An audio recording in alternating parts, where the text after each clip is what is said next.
कबले रही अकेला चेला भोला बाबा बुझ फिला के हो।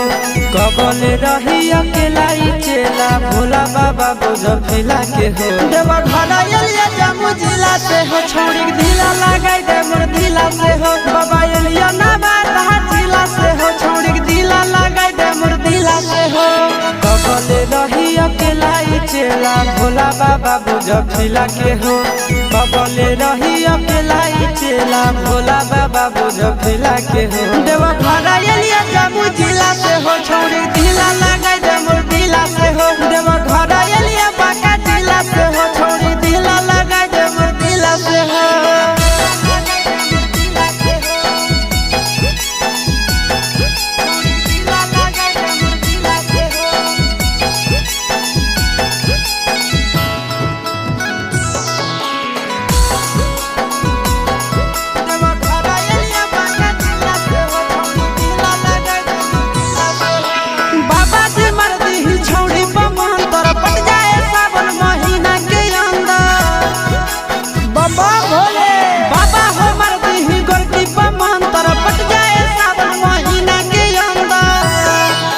हर साल जलवा ढारे ले अइबो पैदल चाहे सकीला से हो।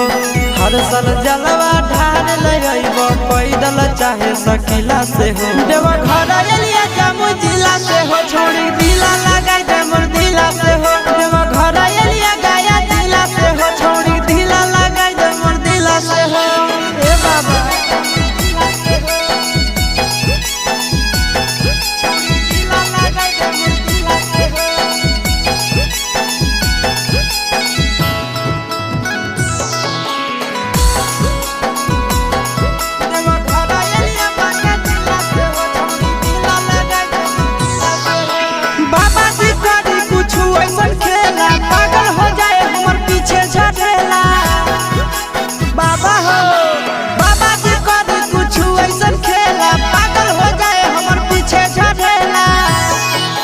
आशीष यादव चिंटू राजा जिए बड़ा मुश्किला से हो।